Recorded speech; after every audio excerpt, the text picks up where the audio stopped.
بسم الله الرحمن الرحيم الحمد لله رب العالمين والعاقبة للمتقين والصلاة والسلام على سيد الأنبياء والمرسلين وعلى آله وأصحابه أجمعين أما بعد فقد قال رسول الله صلى الله عليه وسلم إن هذه القلوب تصدأ كما يصدأ الحديد إذا أصابه الماء قيل يا رسول الله وما جزاؤها قال كثرة ذكر الموت وتلاوة القرآن أو كما قال رسول الله صلى الله عليه وسلم.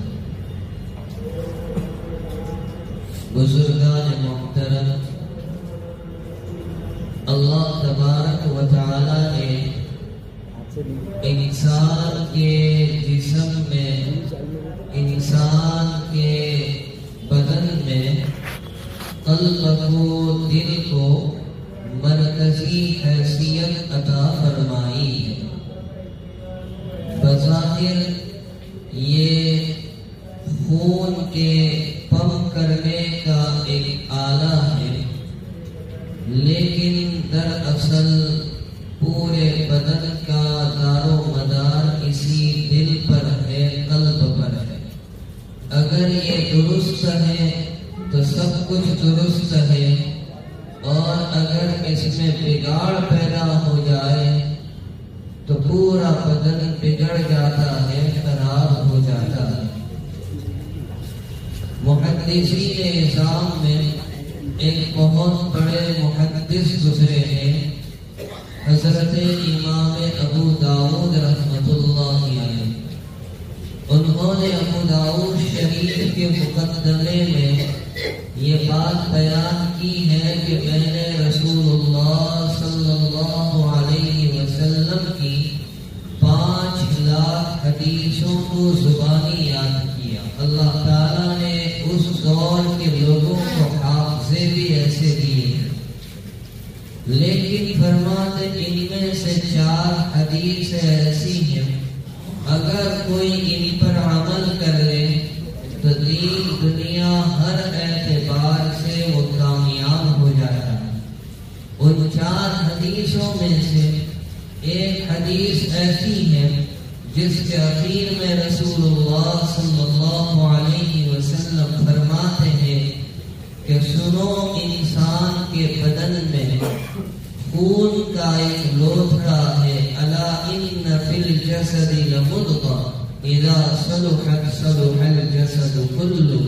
اگر وہ درست ہو جاتا ہے تو پورا بدن درست ہو جاتا ہے، اور اگر اس میں خرابی پیدا ہو گئی تو پورا بدن خراب ہو جاتا ہے۔ اللہ کے نبی علیہ الصلاۃ والسلام فرماتے وہ انسان کا قلب ہے، انسان کا دل ہے۔ حضرت لقمان حکیم ایک غلام تھے۔ آقا نے ایک مرتبہ ان سے کہا جاؤ بکری ذبح کرو اور 2 عمدہ اور بہترین چیز لے آؤ۔ وہ گئے اور دل اور زبان لے کر آئے۔ پھر دوبارہ آقا نے حکم دیا کہ جاؤ بکری ذبح کرو، 2 بدترین چیزیں لے آؤ۔ وہ گئے، دل اور زبان لے آئے۔ آقا نے پوچھا یہ کیا؟ بہترین چیز مانگی تھی تب بھی تم یہ لائے، بدترین چیز مانگی تب بھی تم یہ دونوں چیزیں لائے۔ تو جواب دیا کہ دل اور زبان درست ہے، سلامت ہے تو سب کچھ سلامت ہے، اور دل اور زبان میں خرابی پیدا ہو جائے تو پورے بدن میں خرابی پیدا ہو جاتی ہے۔ شیخ ابو بکر وراق رحمۃ اللہ علیہ اپنی کتاب میں لکھتے ہیں کہ انسان کے دل پر 6 طرح کی حالتیں آتی ہیں۔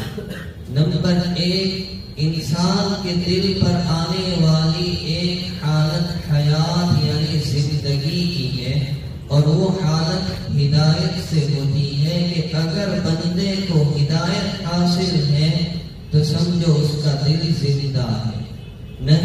دوسری حالت کہ اگر ہدایت نہیں گمراہی ہے تو دوسری حالت وہ دل مردہ ہے.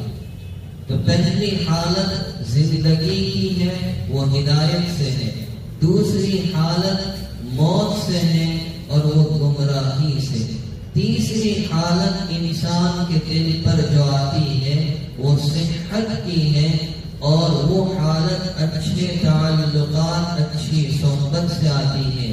اگر برے تعلقات ہیں، بری صحبت ہے تو چوتھی حالت آتی ہے اور وہ حالت بیماری کی ہے. پانچویں حالت بیداری کی ہے اور بیداری کی حالت اللہ کے ذکر سے آتی ہے. چھٹی حالت وہ غفلت کی ہے اور وہ اللہ کے ذکر سے غافل ہونے سے آتی ہے. قلب کی دل کی بنیادی بیماری تین ہے. پہلی بیماری انسان دنیا سے محبت کرنے لگے، جبکہ اس پوری دنیا کی حیثیت اللہ کے نزدیک مچھر کے پر کے برابر بھی نہیں ہے. رسول اللہ صلی اللہ علیہ وسلم فرماتے ہیں اگر یہ دنیا کی حیثیت اللہ کے نزدیک مچھر کے پر کے برابر ہوتی تو کسی کافر کو ایک گھونٹ پانی نصیب نہ کیا جاتا. دل کی دوسری بیماری تو وہ آخرت سے غفلت ہے، جبکہ انسان کا ہر سانس اسے دنیا سے دور آخرت سے قریب کر رہا ہے. یہ ایک یقینی مسئلہ ہے لیکن مگر ہم پھر بھی اس سے غافل ہیں. اور دل کی تیسری بڑی بیماری بغض و عداوت اور حسد ہے. تو یہ تین بڑی بیماری ہے، دنیا سے محبت، آخرت سے غفلت اور بغض و عداوت نفرتوں کا پیدا ہونا. یہ انسان کا جو دل ہے کبھی کبھار سخت ہو جاتا ہے اور اتنا سخت ہو جاتا ہے کہ قرآن کریم نے کہا ثم قست قلوبکم من بعد ذلک فہی کالحجارہ، کہ وہ پتھر سے بھی زیادہ سخت ہو جاتا ہے. تو سوال یہ ہوتا ہے کہ آخر انسان کا دل اتنا سخت کیوں اور کیسے ہو جاتا ہے؟ دل پر سختی کیسے آتی ہے اور اس کی وجوہات کیا ہے؟ سب سے پہلے جو دل پر سختی آتی ہے وہ حرام کھانے سے آتی ہے. ہمیں اپنے کمائی کا اور اپنے کھانے کا جائزہ لینا چاہیے کہ ہمارے بدن تک جو لقمہ پہنچ رہا ہے، پیٹ تک جو لقمہ پہنچ رہا ہے وہ حلال کمائی کا ہے یا حرام کا ہے، جائز طریقے سے کمایا یا ناجائز طریقے سے دھوکہ دے کر حاصل کیا ہے. اگر وہ حرام ہے تو قلب پر سختی جمے گی. نمبر 2، قلب پر سختی آتی ہے کثرت کلام سے، بہت زیادہ بولنے سے. جس آدمی کا بولنا اور گفتگو زیادہ ہوتی ہے تو پھر اس کے دل پر سختی کی پرت بھی زیادہ چڑھنے لگتی ہے. نمبر 3، دل پر سختی آتی ہے زیادہ ہنسنے سے. ایک موقع پر نبی کریم صلی اللہ علیہ وسلم نے حضرت ابو ہریرہ رضی اللہ عنہ کے ہاتھ کو پکڑ کر 5 نصیحتیں کی تھی. ان میں آخری نصیحت یہ کی تھی لا تکثر الضحک فإن كثرة الضحك تميت القلب.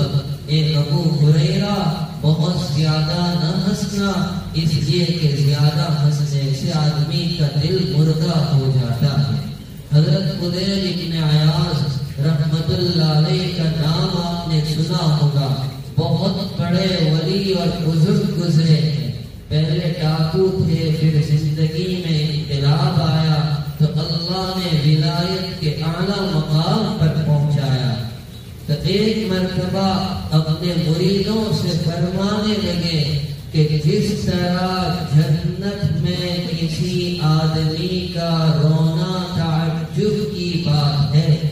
جس طرح جنت میں کسی آدمی کا رونا تعجب کی بات ہے، اس سے زیادہ تعجب کی بات دنیا میں کسی کا ہنسنا ہے۔ معلوم ہوا کہ یہ ہنسنے کی جگہ نہیں ہے، زیادہ ہنسنے سے انسان کا دل مردہ ہو جاتا ہے۔ اب سوال یہ پیدا ہوتا ہے کہ جب انسان کا دل مردہ ہو گیا یا انسان کے دل پر سختی کی پرت چڑھ گئی تو وہ دل نرم کیسے ہوگا، دل کی اصلاح کیسے ہوگی، اس کے لیے ہمیں کیا کام کرنے پڑیں گے؟ تو پہلا کام جو حدیث پاک میں بتایا، موت کو کثرت سے یاد کرنا۔ صحابہ کرام سے نبی علیہ السلام نے فرمایا، ان هذه القلوب تصدع كما يصدع الحديد اذا اصابه الماء، کہ دلوں کو بھی زنگ لگ جاتا ہے جیسے پانی لگنے سے لوہے کو زنگ لگتا ہے۔ صحابہ نے پوچھا، یا رسول اللہ وہ زنگ کیسے دور ہوگا؟ نبی علیہ السلام نے 2 علاج بتائے۔ پہلے نمبر پر فرما کثرت و ذکر الموت، موت کو خوب یاد کرنا۔ یاد کرنے کا مطلب یہ نہیں کہ ہم ہاتھ میں ایک تسبیح لے لیں اور موت موت موت کے نام کا وظیفہ شروع کر دیں، بلکہ موت کو یاد کرنے کا مطلب ہے ہم اس کی تیاری شروع کر دیں۔ جناب رسول اللہ صلی اللہ علیہ وسلم فرماتے ہیں، الکیس من دان نفسه وعمل لما بعد الموت، عقل مند وہ ہے جو اپنے نفس کا جائزہ لے اور مرنے کے بعد کی زندگی کی تیاری کرے۔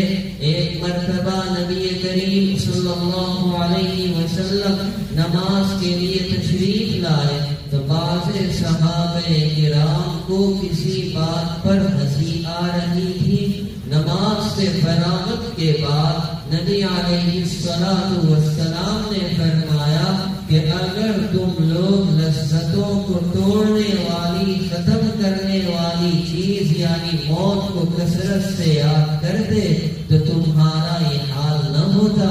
کیا تمہیں پتا ہے کہ قبر کیا پکارتی ہے؟ کیا تمہیں پتا ہے قبر کیا اعلان کرتی ہے؟ وہ کہتی ہے انا بیت التراب، میں مٹی کا گھر ہوں۔ وہ کہتی ہے انا بیت الغربتی، میں اجنبیت کا گھر ہوں۔ وہ کہتی ہے انا بیت الوحدتی، میں تنہائی کا گھر ہوں۔ وہ کہتی ہے انا بیت الدود، میں کیڑے مکوڑوں کا گھر ہوں۔ آ کر تو دیکھ کیا برتاؤ کرتی ہے۔ تو موت کو یاد کرنے سے دل کی سختی دور ہوتی ہے۔ جلال الدین سیوطی رحمت اللہ علیہ نے لکھا ہے کہ جو بندہ موت کو یاد کرتا ہے، ایک فائدہ تو یہ ہوتا ہے کہ اس کو بہت جلد توبہ کی توفیق نصیب ہو جاتی ہے۔ دوسرا فائدہ یہ ہوتا ہے کہ اس کو عبادات میں مزہ اور لطف آنے لگتا ہے۔ اور تیسرا فائدہ یہ ہوتا ہے کہ اسے دل کی بادشاہت نصیب ہوتی ہے، جو اللہ کی طرف سے ملا اس پر وہ راضی ہو جاتا ہے۔ تو پہلا علاج دل کی سختی کا، موت کو خوب یاد کیا ہے۔ دوسرا علاج نبی علیہ السلام نے بتلایا کہ قرآن کریم کی خوب تلاوت کی جائے۔ ہم اپنا جائزہ لیں کہ ہم روزانہ قرآن کریم کی کتنی تلاوت کرتے ہیں۔ مہینے گزر جاتے ہیں، سال گزر جاتے ہیں، لیکن قرآن کریم کھول کر پڑھنے کی ہمیں توفیق نصیب نہیں ہوئی۔ رمضان المبارک میں بھی اب ہمارے معمولات کم ہو گئے کہ ایک قرآن ہم سے ختم نہیں ہو پاتا۔ یہ ہمارے لیے بہت شرم کی بات ہے۔ آپ نے فضائل کی تعلیم میں پڑھا ہوگا، سنا ہوگا کہ 40 دن میں ایک مرتبہ تو قرآن ختم کرنا چاہیے۔ اس لیے آج سے، ابھی سے معمول بنا لے کہ میں روزانہ قرآن کریم کی تلاوت کروں گا۔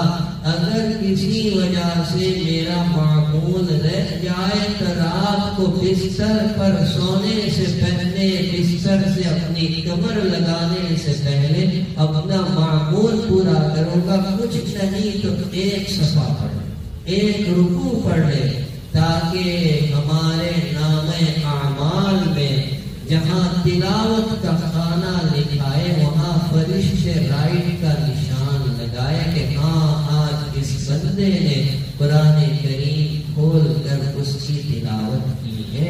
ہمارے اکابر و اسلاف کے واقعات جب ہم پڑھتے ہیں حیران رہ جاتے کہ وہ کتنی کثرت سے تلاوت کرنے والے ہیں۔ تیسری یا چوتھی صدی میں بندہ گزرا ہے، ابن القاتب اس کا نام تھا، روزانہ 8 قرآن ختم کرتے تھے، 8 پارے نہیں، 8 قرآن 240 پارے۔ اللہ پھر اوقات میں برکت بھی ایسی دیتا ہے۔ تو ایک کام یہ، تو ایک علاج موت کو یاد کرنا، دوسرا علاج قرآن کریم کی خوب تلاوت کرنا، دل کی سختی دور کرنے کا تیسرا علاج اللہ کا ذکر۔ حدیث پاک میں ہے ان لکل شیء سقالہ، ہر چیز کو چمکانے کا مانجنے کا ایک آلہ اور ذریعہ ہوتا ہے۔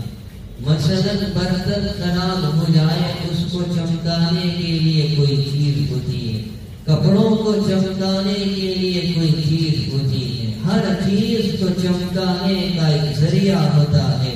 پیغمبر علیہ الصلوۃ والسلام فرماتے ہیں وَسَقَّالَةُ الْقُلُوبِ ذِكْرُ اللَّهِ، دلوں کو چمکانے کا ذریعہ اللہ کا ذکر ہے۔ اور آگے فرما وَمَا مِنْ شَيْءٍ أَنْجَى مِنْ عَذَابِ اللَّهِ إِلَّا مِنْ ذِكْرِ اللَّهِ، اور اللہ کے ذکر سے بڑھ کر کوئی چیز اللہ کے عذاب سے بچانے والی نہیں ہے۔ اس لیے روزانہ تھوڑا بہت ذکر کی عادت ڈالے، تسبیح ہاتھ میں رکھے اور اول کلمہ پڑھ لے، 3 تسبیحات جو ہمارے اکابر کی طرف سے بتائی جاتی ہے، تیسرا کلمہ، اسی طرح درود شریف، اسی طرح استغفار۔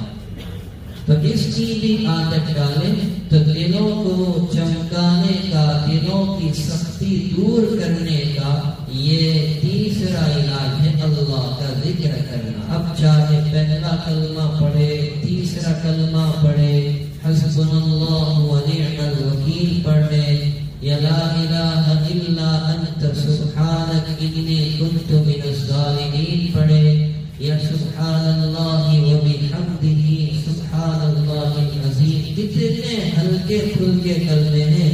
امام بخاری رحمۃ اللہ علیہ نے بخاری شریف اس پر ختم کی ہے اور فرمایا ہے یہ 2 کلمے رحمان کو بڑے پسند ہیں، زبان پر ہلکے لیکن عمل کی ترازو میں بہت وزنی ہے۔ میرے والد صاحب رحمۃ اللہ علیہ فرماتے تھے کہ ہمارے استاد محترم حکیم الاسلام حضرت قاری محمد طیب صاحب رحمۃ اللہ علیہ دارالعلوم دیوبند کے لمبے زمانے تک محتمیم رہے۔